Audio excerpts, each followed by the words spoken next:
दोस्तों नमस्कार। Unlock study के 10वीं कक्षा के गणित में आपका स्वागत है। आज हम लोग प्रश्नावली 8.1 के प्रश्न संख्या 1 को सॉल्व करेंगे।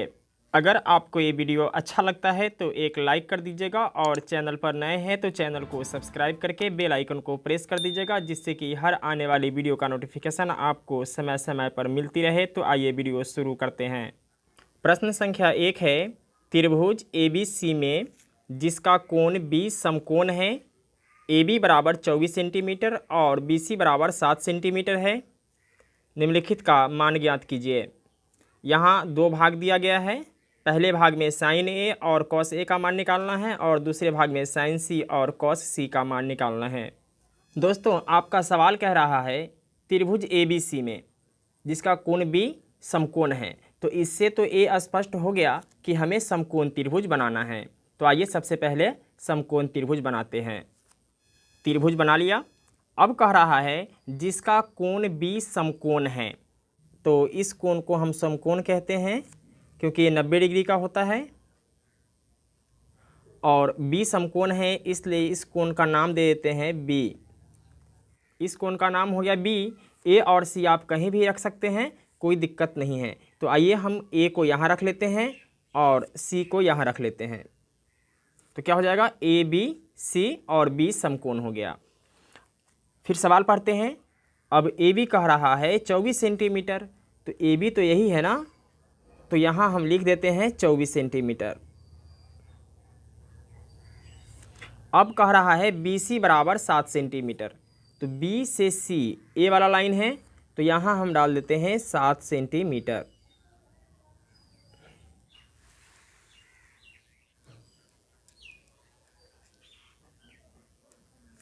अब लिखेंगे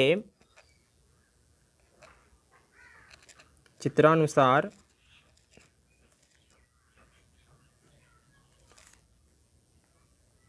त्रिभुज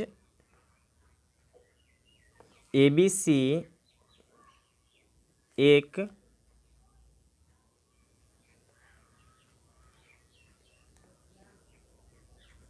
समकोण त्रिभुज है जिसका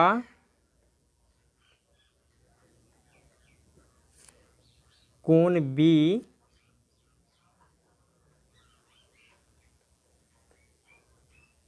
समकोण है।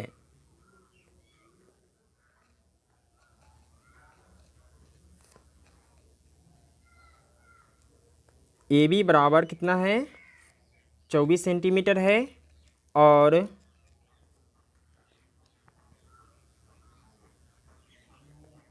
BC बराबर है 7 सेंटीमीटर, तो लिख देते हैं BC बराबर 7 सेंटीमीटर। तो दोस्तों आपको पता है ना कि समकोण के सामने का भुजा क्या होता है, कर्ण होता है, जिसको अंग्रेजी के अक्षर H से भी सूचित करते हैं। लंब A भी हो सकता है, लंब A भी हो सकता है, क्योंकि यहाँ कोण नहीं दिया गया है। तो आइए सबसे पहले हम तीसरी भुजा निकाल लेते हैं। त्रिभुज ABC में पाइथागोरस प्रमेय से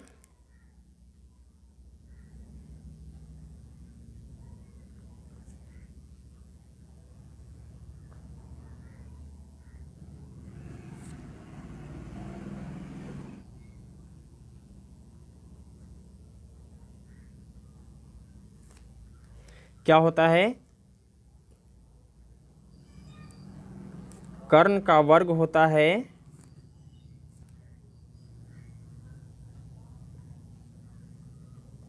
लंब का वर्ग प्लस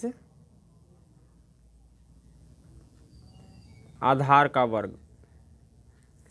अगर हम इसका स्क्वायर हटा देते हैं तो इधर रूट आ जाएगा। जैसे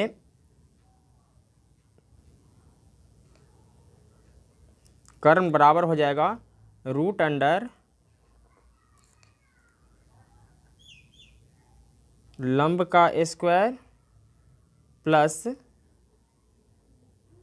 आधार का स्क्वायर।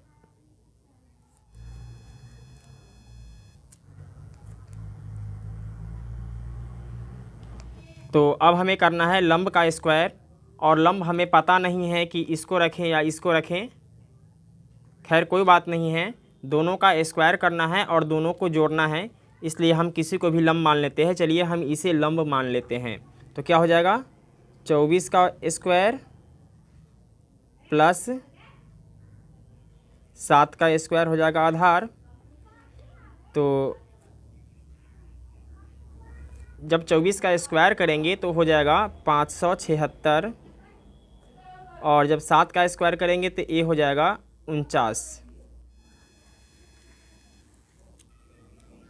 दोनों को जोड़ देते हैं, ये हो जाएगा 9 6 15 के 5 हासिल 1, 7 4 11, 1 12 का 2 हासिल 1, 5 और 1 6। जब इसे हम रूट से बाहर करेंगे तो ये आ जाएगा 25। तो आइए कर्ण के जगह 25 लिख देते हैं।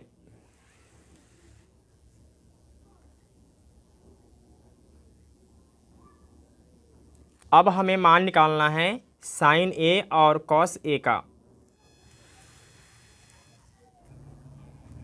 साइन ए का और कॉस ए का। तो दोस्तों आपको पता है कि साइन का मान जो होता है वह होता है लंब बटा कर्ण, और कॉस का मान होता है आधार बटा कर्ण। इसको इंग्लिश में हम लिख सकते हैं P बटा H, और इसको इंग्लिश में लिखते हैं B बटा H। तो आइए देखते हैं P, B और H का मान कितना है। दोस्तों यहाँ साइन A कह रहा है, यानी A वाला जो A है यह कोण को दर्शाता है। तो इसका मतलब ये है कि भाग संख्या 1 में कोण जो होगा वह A वाला कोण होगा। जब कोण A होगा तो इसके सामने का भुजा क्या हो जाएगा, लंब हो जाएगा। जब लंब A होगा, कर्ण तो A है ही, तो आधार क्या हो जाएगा, आधार हो जाएगा 24। तो लंब है 7, आधार है 24 और कर्ण है 25। अगर इसी के जगह पे अगर कोण A ना हो करके अगर कोण C होता, अगर कोण C हो जाता तो क्या होता, लंब हो जाता 24, क्योंकि हमें पता है कि कोण के सामने का भुजा लंब होता है। तो आइए साइन A और कॉस A का मान लिख लेते हैं। चूँकि कोण A है तो A के सामने का भुजा लंब हो जाएगा, तो लंब कितना हो जाएगा, 7 हो जाएगा। तो लिख लेते हैं 7, और कर्ण का मान कितना है, तो 25 है, तो 7 बटा 25 आंसर हो जाएगा।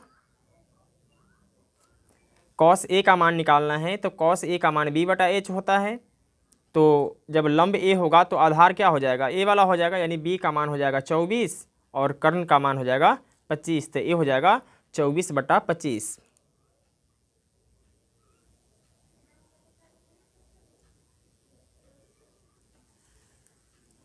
अब साइन C और कॉस C का मान निकालना है। ये था मेरा भाग संख्या 1। अब हमें भाग संख्या 2 में साइन C और कॉस C का मान निकालना है। तो C कहे A कहे उससे कोई फ़र्क नहीं पड़ता है, इसका ही मान हो जाएगा आपका लंब बटा कर्ण। कॉस C बराबर हो जाएगा आधार बटा कर्ण। तो लंब का मान कितना है, कोण C कह रहा है, तो कोण C अगर यहाँ मानते हैं तो इसके सामने का भुजा क्या हो जाएगा, लंब हो जाएगा। तो लंब कितना है 24 और कर्ण है 25, तो लिख देते हैं 25, यही मेरा आंसर हो जाएगा। और कॉस C का मान होता है आधार बटा कर्ण। तो जब लंब E होगा तो आधार क्या होगा, यही होगा ना, तो ये हो जाएगा मेरा 7 बटा में 25। दोस्तों मैं उम्मीद करता हूँ कि आपको ये वीडियो समझ में आ गया होगा। फिर मिलते हैं एक और वीडियो के साथ, तब तक के लिए जय हिंद।